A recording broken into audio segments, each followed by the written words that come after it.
kasoo saaray dagaal kasoo cusbaanaday degmada Walaweyn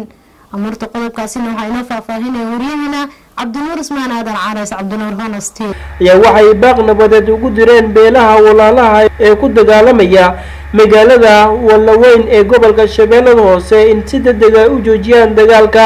waxayna baaq u direen odayaasha deegaanka iyo sidoo kale madaxda ugu sareysa dalka Soomaaliya sida madaxweyne Maxamed Cabdullaahi Farmaajo iyo ra'iisul wasaaraha dalka Soomaaliya waxayna ka codsadeen in ciidamada ay kala dhexdhigaan labada maleeshiya beeleed ee ku dagaalamaya degmadaasi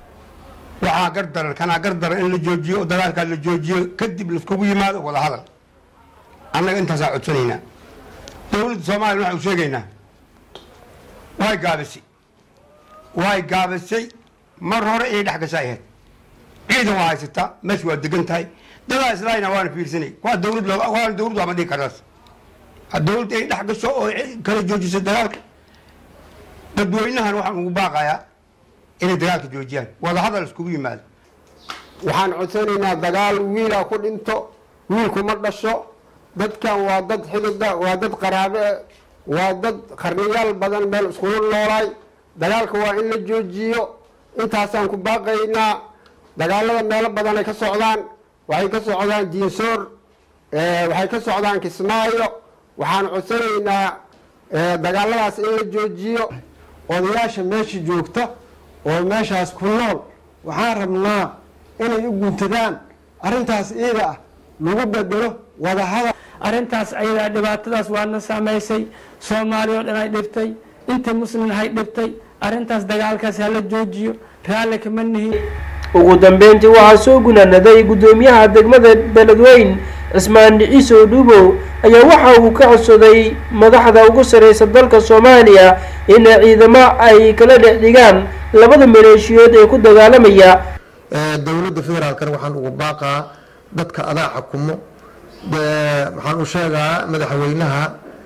Maxamed Cabdullaahi Farmaajo mudan madaxweyne dadkaas adaa xukumo waa dadkaadi waayo macallahu ra'iisul wasaarahan u sheegaa insha Allah ra'iisul wasaare Xasan Cali Khayro arintaas waxa laga qabtay meesha ciidan hala geeyo sidoo kale waxa uu mahad celiyay madaxweynaha dowlad goboleedka Koonfur Galbeed odayaasha dhaqanka magaaladaasi ayaan wuxuu ku baaqay in si degdeg ah u joojiyaan dagaalka aniga waxaan leeyahay labada beelood oo meesha maartay ku dagaalamayso dad walaalo ee waaya waa dad ahal ah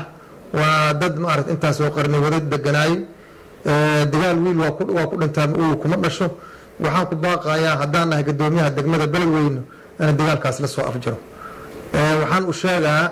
madaxweynaha Cabdicasiis Koonfur Galbeed waxaan u sheegaa madaxweyne horta waad mahadsan tahay warka aad sheegtay war fiican waaya laakiin ficil ayaa u baahan yahay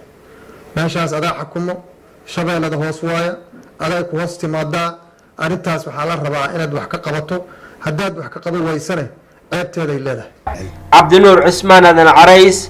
wadani radio and TV Beledweyne